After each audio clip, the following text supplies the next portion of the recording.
Go. Well, I got the laugh in.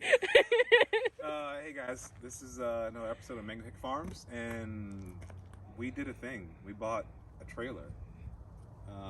It's a 48 by 102 reefer, air slide tandems on it, air ride, carrier reefer unit on the front of it that doesn't quite work correctly.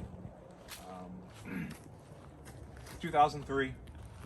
We picked it up for a pretty good price, and hopefully we'll be able to make some money off of it after we put some money into it. So inside the engine compartment, there's silicone running amok. It's oozing out of places where I don't think it should be oozing out of. But at times this will run. Most of the time it won't, which is why I've got all the covers off of it. And we're starting to diagnose some of the issues that I noticed visually first, which my eyes bring me to things like this, and my ears allow me to hear things like that. And we pulled the drain plug out of the gearbox here, and I found some extremely questionable fluid in there that didn't really appear to be lubricating anything, but it did appear to be filling the space where lubricant should go. It kind of looked like chocolate milk, runny, gross chocolate milk. Anyway, we're kind of looking at these belts, wondering what's going on here. As you can see, there's a good bit of misalignment where this belt is leaving this pulley and traveling across here, but this is actually cocked at an angle, so I think what we're doing here is we're actually deforming this bracket here. Once let's put some torque on here. Once I put a little bit of torque on there, it makes the bracket want to move. So I think the welder may come out here pretty soon. I got to pull this unit off here and check it out and see what the lash looks like, and I may have to get another transfer box here, another gearbox for this thing, and definitely get some belts, probably 2 sets of belts, keep a set of spare belts on me.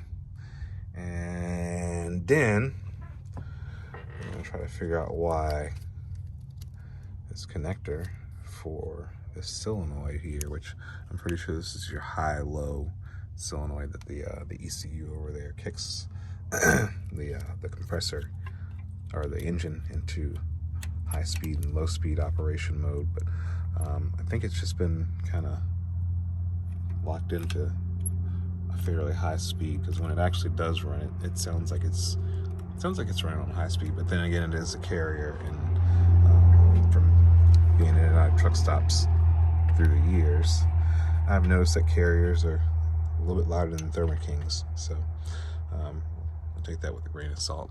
I'd like to find another front cover for this thing too. It looks awful.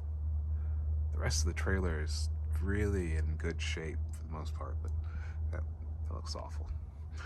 Anyway, we're going to keep diagnosing, keep fiddling with this thing. We got a new battery in there now, which seemed to help some things, but now we're moving on through the diagnostic process, and we're going to figure out exactly what's wrong with this thing and try to make it work right, and we can maybe haul some chickens or some produce.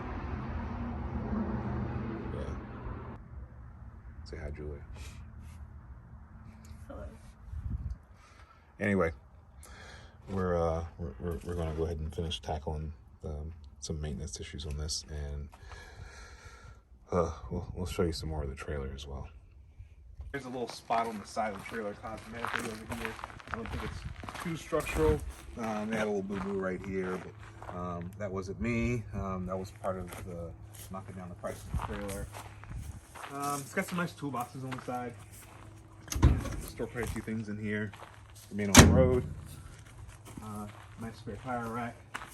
It definitely needs a set of tires, and it definitely needs some love when it comes to the wiring work. I don't know if you guys have watched my channel that much before, but if you've watched my channel before, you know how much I fucking hate Scotch locks. So the trailer's covered in those. We got to get rid of those. Don't ever put Scotch locks on. If I catch you you'll be sorry. Like I said, the tires are they're gone. So you can get a set of 24.5 low pros on here, and maybe some new mud flaps. Rewire this whole thing. Get the lights underneath. There's a bunch of lights underneath the trailer that are pointed down. That we need to rewire even. Some lights that I believe were glued in. Oh, well, there was one glued in here on this side, and it seems to have fallen out. It was glued right there. And then, what is this right here?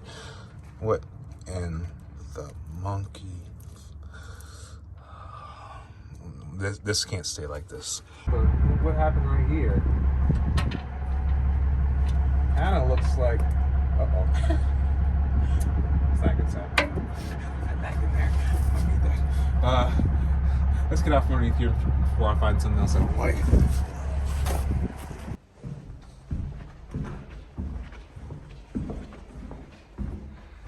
The chute looks like it's in pretty good shape. There's only a couple of tears up here in the front of it. Other than that, it's not in terrible, awful shape. I'm gonna get this bulkhead fastened back to the front of here because it's just flopping around. Like it doesn't have anywhere to go. Floor and wall doesn't look too bad. Just needs a little bit of a clean out inside here. Once again, say hi, Julia. So one of the coolest things about getting into this whole trucking thing, I haven't really told anybody my history about trucking because I haven't really been trucking at all. But my dad was a truck driver, which is probably how most of you guys got into trucks. And he wasn't really into trucking since probably the mid-90s. But he made it pretty clear to me that I should stay away from trucks, like far, far away from trucks, until about maybe a month ago. My dad got pretty gung-ho about it. Trucking fever has definitely struck him big time. He's got the white line fever again. One of the things that he specified when I was looking for a trailer is to make sure it had ventilation doors on the reefer. Reason being, if I want to haul potatoes or like onions or any other good that's not really refrigerated, but it needs to have good ventilation in it, it's good to have these doors on the back of the trailer because then we can haul potatoes. So hopefully we should have some potatoes to haul here in the future because the reefer doesn't work so